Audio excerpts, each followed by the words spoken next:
My name is Ibrahim Traoré. I speak to you not as a symbol, not as a headline, and not as a man seeking applause. I speak as a servant entrusted with power, and as a believer who understands how heavy that trust can become when the night grows quiet. I was born into a land where faith is not an accessory. In Burkina Faso, belief is carried in the voice of the muezzin at dawn and in the silence of a church at dusk. Islam and Christianity do not compete in our soil. They kneel on the same ground. I was raised to respect that balance, and to understand that leadership without conscience is only force wearing a uniform. When I became president, I swore an oath before my people and before God. I believed then, as I believe now, that authority is not granted to dominate but to protect. Yet power attracts shadows, and where shadows gather, truth becomes fragile. This story begins during a period when our nation was under quiet threat. Sensitive information was leaking from within the highest levels of leadership. Decisions meant for closed rooms were appearing elsewhere. Strategies designed to protect our sovereignty were being anticipated by those who wished us harm. There was no noise, no chaos, only a slow, deliberate bleeding of trust. I ordered an internal investigation, not publicly, not theatrically, quietly. Day followed day, then night followed night. Files were examined, communications traced, every protocol followed with discipline and restraint. And yet, nothing surfaced. No evidence, no mistake. Whoever the insider was, he moved like air through walls. As the days passed, the burden pressed heavier on my mind. I did not sleep well. I began to question not only my advisors, but my own judgment. A leader must never accuse blindly. To do so is to poison the very institution he leads. One late night, long after the building had emptied, I sat alone at my desk. Papers lay untouched before me. My eyes drifted not intentionally, but inevitably, to a Bible resting at the corner of the table. It had been a gift from a priest close to me, a man who never spoke loudly but whose words stayed long after he left the room. I remembered something he once told me, in a voice almost like a whisper. Only faith, he said, and the grace of God can make a man tell the truth when the law cannot reach him. That memory did not accuse anyone, it did not solve anything, but it planted a thought that refused to leave me. And that was the moment everything began to change. The investigation stretched longer than I expected, not because we lacked discipline, but because we faced an enemy who understood patience.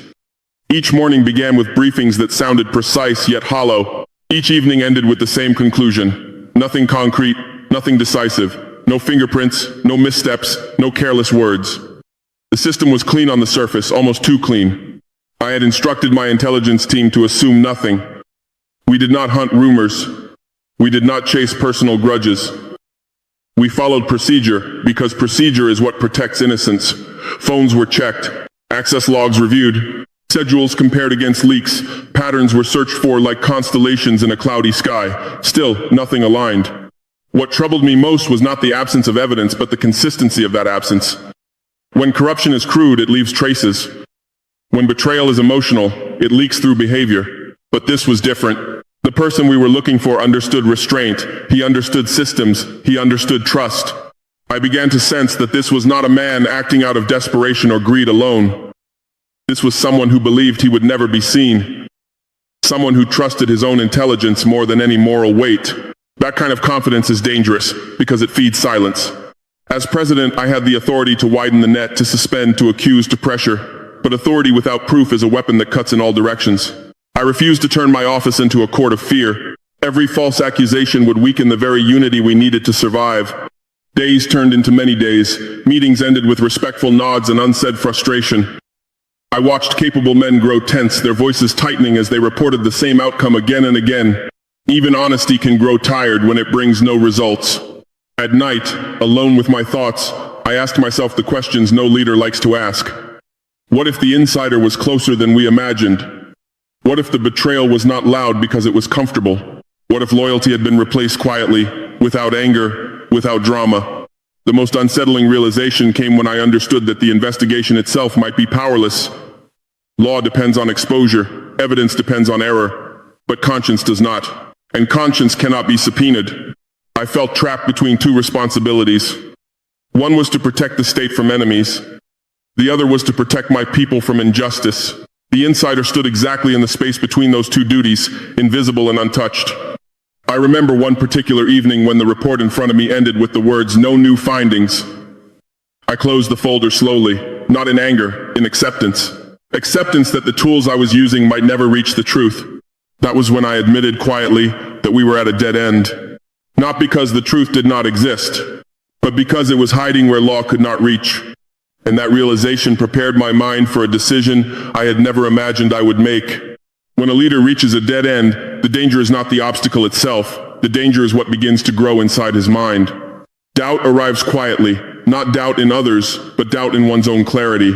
I carried that weight without sharing it, because leadership often requires silence more than speech. My thoughts grew heavy. I found myself rereading the same lines without absorbing them. Conversations passed in front of me like distant echoes. I listened, nodded, responded, but something inside me remained unsettled. The uncertainty was not loud, it was persistent. One night, long after the lights of the presidential building had dimmed, I remained alone in my office. The city outside was quiet. Even the guard's footsteps sounded farther away than usual. That kind of silence forces a man to confront himself. I leaned back in my chair and closed my eyes, not to sleep, but to breathe. That was when my gaze fell again on the Bible resting on my desk. It was not placed there for display. It was there because, in moments when decisions exceed human certainty, I need to remember that leadership is temporary, but truth is not. I stood, walked toward the desk, and rested my hand on the cover. I did not open it immediately. I remembered the priest who had given it to me, a man whose faith was calm, not theatrical. He once told me something that had sounded simple at the time, almost too simple. Only faith, he said, and the grace of God can make a man speak when silence protects him. That sentence returned to me with unexpected weight. I realized then that the investigation had been built entirely on fear of consequences. Law threatens punishment. Exposure threatens reputation. But what if the insider feared neither? What if he had made peace with his deception? Faith operates differently. It does not threaten prison or disgrace. It confronts something deeper. It confronts the part of a man that still wants to believe he is not lost. I did not interpret that moment as a command from heaven. I am cautious with such claims.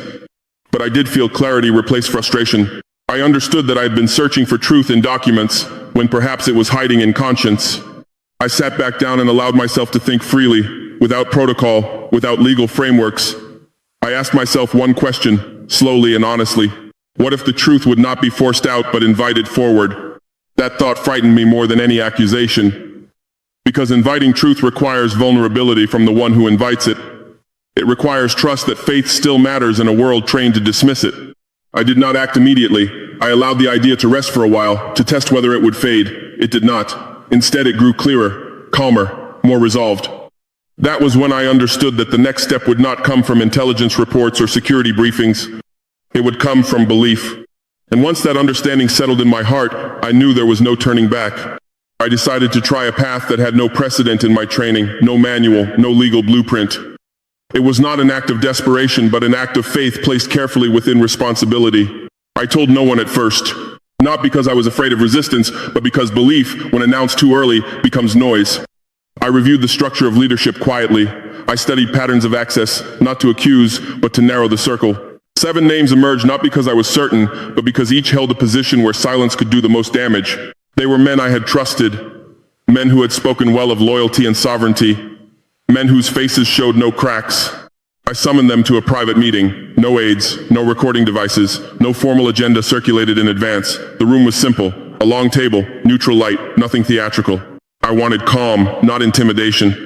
When they arrived, I greeted them as I always had, respectfully, even warmly. I watched their body language, not as an investigator, but as a human being. Some were relaxed, some cautious. None appeared afraid. After we sat, I spoke plainly. I told them that an internal investigation had been underway. I did not accuse. I did not threaten. I said only that our nation was being harmed from within, and that truth mattered more than reputation. Then I placed a Bible on the table. The air changed instantly, not dramatically, subtly. Chairs shifted, breath slowed, eyes lowered, then lifted again. Faith does that. It interrupts the rhythm of routine. I explained my request carefully. I said that I would not ask questions.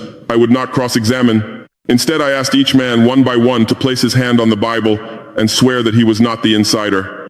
I did not frame it as a test of law. I framed it as a moment of conscience. There was no refusal. One by one, they stood, approached the table, and placed their hand on the book. Each spoke the words clearly. Each returned to his seat. No hesitation long enough to expose itself. No visible trembling. When the last man sat down, the room was silent. I thanked them. I dismissed the meeting. No accusations followed, no arrests, no consequences. From the outside, it may have looked like nothing happened, but something had. I did not expect immediate results. Faith does not operate on schedules. I understood that if conscience was stirred, it would not announce itself. It would work in the dark, where men are alone with their thoughts.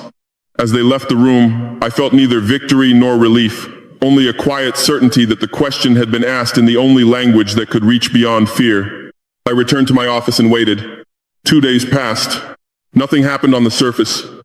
No reports came in, no alarm sounded. The government moved as it always had. Meetings were held, papers were signed, public appearances continued. To anyone watching, the country was steady. But inside me, I felt time moving differently. I did not follow up with any of the 7 men. I did not send intermediaries. I did not instruct intelligence to observe them more closely. If this moment was to mean anything, it had to remain untouched. Faith collapses when it is supervised. The first night after the meeting was quiet. The second was quieter still. I slept little, not because of fear, but because I was listening for something I could not define. Not a sound, not a signal, a change. Late on the second afternoon, my aide informed me that one of the men had requested a private audience. No urgency in his voice, no explanation given, only a request to speak alone. His name was Jean-Marc Cabori. For the purpose of this story, you must understand something clearly. This man is a fictional figure, but what he represents is real. He held the position of deputy minister responsible for internal strategic coordination. He was articulate, educated, trusted by many. He had never been publicly questioned, never implicated in any controversy. When we entered my office, he did not sit immediately. He stood for a moment, hands folded, eyes lowered. I told him to sit. He did, slowly. For several seconds, he said nothing. Then he spoke. His voice was calm, but it was not steady. Not the kind of calm that comes from confidence, the kind that comes from exhaustion. He told me he could no longer carry what he was holding. He said the words had been forming in his mind since the moment he placed his hand on the Bible. He said he had tried to dismiss them, to sleep through them, to reason them away, but he could not. He looked at me directly then and said the sentence that ended the investigation without a single document changing hands. He said that he was the insider. He explained that he had believed himself careful, invisible, smarter than systems and procedures. He had convinced himself that his actions were justified by circumstance, by politics, by personal logic. He had lived comfortably inside those explanations until the oath. He said that nothing happened immediately, no lightning, no voice, no fear in the room. But the moment he returned home, something shifted. Silence became heavy. Sleep became difficult. The certainty he once had began to erode. As he spoke, I did not interrupt him. I did not accuse. I did not raise my voice. I listened, because truth, once it begins to speak, must not be rushed. When he finished, the room felt different, not tense, clear. I realized then that the unexpected had already occurred. Not because a man confessed, but because faith had done what law could not. Jean-Marc continued speaking, but his voice no longer carried strategy or justification. It carried something raw. He told me that from the moment he placed his hand on the Bible, his nights stopped belonging to him. Sleep came, but it was not rest. It was confrontation. The first night, he said, he dreamed of heat so intense it felt alive. Not fire as we imagine it in stories, but a presence that pressed against him from all sides. He said his body felt heavy, as if movement itself had become punishment. He woke before dawn, soaked in sweat, his heart racing, his mouth dry. He told himself it was only stress. The second night was worse. He said he saw himself standing alone, surrounded by voices he could not identify. They did not shout, they did not threaten. They asked only one thing, again and again, why? Why he had chosen silence over truth. Why he believed cleverness was stronger than faith. Why he thought God could be bypassed like a human system. In that dream, he said there was no escape. No argument worked, no justification held. Every reason he had used to protect himself collapsed under its own weight. He felt exposed, not to me, not to the state, but to something far older and far more exact. He told me that in the deepest part of that dream, a presence spoke. Not with anger, not with mercy either, simply with clarity. The presence told him to turn back while he still could, to confess, to seek forgiveness, not from men but from God. When he woke the second time, he did not return to sleep. He sat in the dark until morning. replaying the oath in his mind, his hand on the Bible, his voice saying words he knew were false. For the first time since he had begun leaking information, he felt something he had not expected. Shame. Not because he might be caught, but because he had lied in the presence of faith. He told me something that stayed with me deeply. He said that fear of punishment fades quickly in a man who believes himself intelligent. But fear of being spiritually lost does not fade. It grows. He admitted that he had deceived people easily, committees, colleagues, even himself.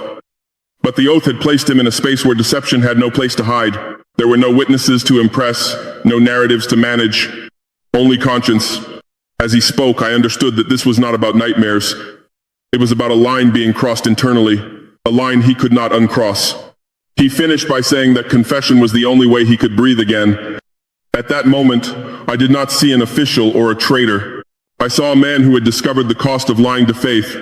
When Jean-Marc reached the end of his confession, there was a pause that felt heavier than any accusation. The room was silent, but it was not empty. It was filled with something I can only describe as clarity. Not relief, not triumph, clarity. He looked at me then, not as a subordinate speaking to a president, but as one human being standing before another. His shoulders lowered, as if he had finally set something down that had been crushing him. And then he said the sentence that stopped all movement in my thoughts. I could deceive men, he said. I could deceive systems. I could deceive institutions, but I could not deceive faith. Those words did not sound rehearsed. They were not dramatic. They were spoken slowly, as if he himself was still discovering their meaning. In that moment, I realized something important. The investigation had not ended because of my authority. It had ended because a man's inner defense had collapsed. I did not interrupt him. I did not respond immediately. Leaders are often expected to speak quickly, to assert control, but some moments demand silence. This was one of them. I thought of all the safeguards we build into power. Laws, oversight committees, surveillance, audits, all necessary, all imperfect. They restrain behavior, but they do not transform it. They threaten consequences, but they do not heal conscience. What happened in that room did not feel like victory. It felt like responsibility shifting shape. I understood then that leadership is not only about detecting wrongdoing, but about creating conditions where truth can no longer coexist comfortably with lies. Jean-Marc told me he did not expect mercy. He said he was prepared to face whatever consequences followed. His confession was not a strategy, it was an escape from spiritual suffocation. That distinction mattered. I assured him that the law would take its course. Faith does not cancel accountability.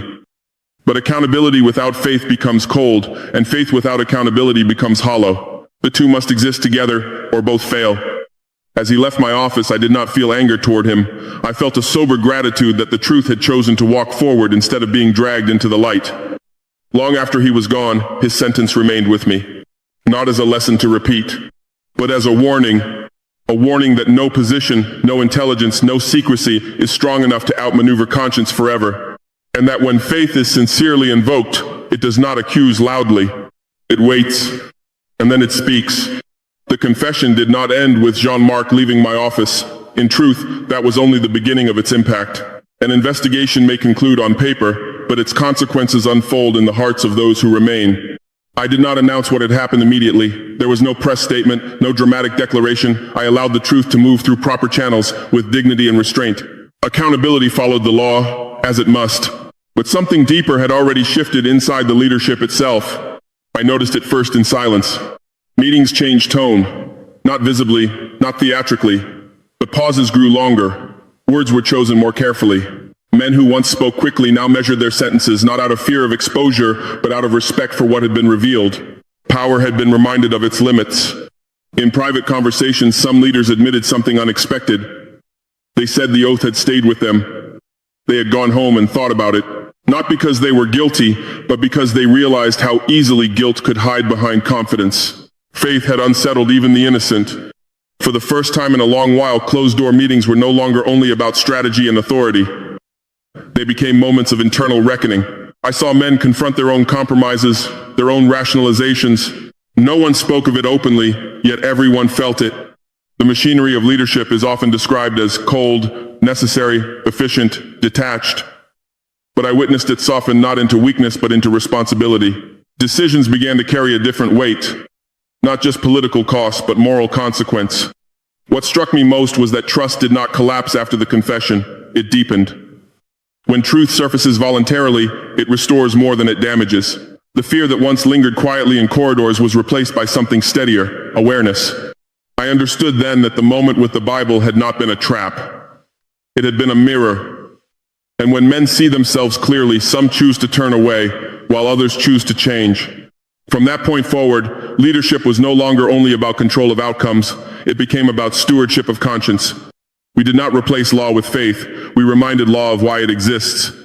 The confession closed the investigation, yes, but it opened something far more enduring, a recognition that authority answers not only to history, but to the unseen measure within each human soul. After everything had settled, after procedures resumed, and the rhythm of government returned, I found myself alone again, reflecting on what had truly taken place. Not the confession itself, but what it revealed about the limits of human systems. Law is essential. It protects societies from chaos. It draws boundaries where instinct might fail. But law is built to respond to actions, not intentions. It can punish what is proven, but it cannot always touch what is hidden carefully within the heart. What happened during those days forced me to face a deeper truth. There are places where legislation cannot enter. There are moments where surveillance is blind. There are decisions made in silence that leave no fingerprints. And yet, they are not invisible. Faith reaches where authority cannot. I am not saying that belief replaces justice. I am saying that belief awakens something justice depends on. Conscience. That quiet voice that does not shout, does not threaten, does not negotiate. It waits patiently until a man is alone enough to hear it. John Mark did not confess because he feared exposure. He confessed because the lie could no longer coexist with the truth he had invoked. Faith had not trapped him. It had confronted him with himself. That realization stayed with me deeply. It reshaped how I understand leadership. Power is often described as the ability to command others, but the most enduring power is the ability to remind people of who they are when no one is watching. I understood then that truth does not always need to be dragged into the light. Sometimes, when conditions are right, it walks there on its own. And I understood something else, something even more sobering. When faith is sincere, it does not belong to one religion alone. It speaks across belief, across culture, across position. It speaks to the human soul. This was not a story about religion as a tool. It was a story about humility, about recognizing that there are laws written in books and laws written inside us. When the two align, truth becomes inevitable. That is the lesson I carry forward, that there are things law cannot reach, but faith can. As I bring this story to its close, I do so with humility, not certainty. Leadership teaches you many things, but the most difficult lesson is learning where your power ends. I have commanded troops, signed decrees, and spoken to nations. Yet none of those moments carried the weight of watching a man confront himself in silence. I speak now to Muslims, to Christians, to leaders of the Sahel, and to the wider world, not as a judge, but as a witness. Faith, in its truest form, does not divide us. It reminds us that before we are leaders, before we are officials, before we are citizens of nations, we are accountable beings. Accountable not only to history, but to the unseen standard that lives within us. Africa has suffered greatly from leaders who believed power alone was enough. The world has suffered the same. We have seen what happens when authority is detached from conscience, when intelligence is used without humility, when systems replace soul. That road always ends the same way. In collapse, in regret, in loss of trust that takes generations to rebuild.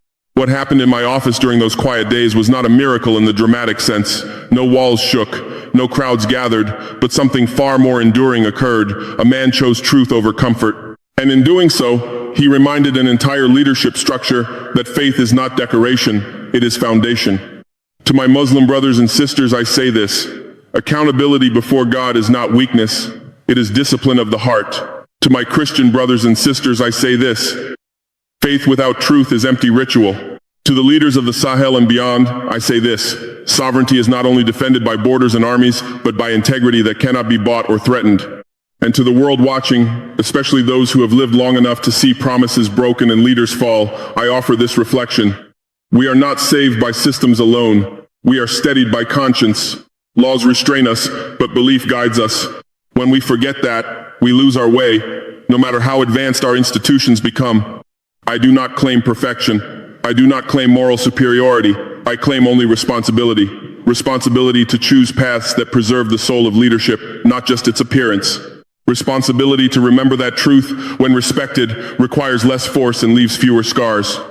My hope is simple, that Africa continues to rise without abandoning its moral center, that the world learns again how to lead without deception, that individuals, regardless of faith or nationality, find the courage to step back from wrongdoing before it hardens them. There is always a moment before collapse where a turn is still possible. Sometimes that moment comes quietly, in a room with no witnesses, with only conscience present. We should not fear those moments. We should welcome them. If this story has reached something inside you, then it has done its work. Not to convince, but to invite reflection. Not to command belief, but to remind you that truth still responds when called sincerely. I leave you with the affirmation that closes this testimony not as repetition, but as responsibility spoken aloud. I am Ibrahim Traoré, President of Burkina Faso, and what I have spoken here is the truth. I am Ibrahim Traoré, President of Burkina Faso, and what I have spoken here is the truth. I am Ibrahim Traoré, President of Burkina Faso, and I stand before God and history by these words. If you choose to reflect, to respond, or to continue this conversation, do so with sincerity. Share your thoughts where others may read them, and stay present for what comes next. Truth does not end with one story. It continues wherever people are willing to listen.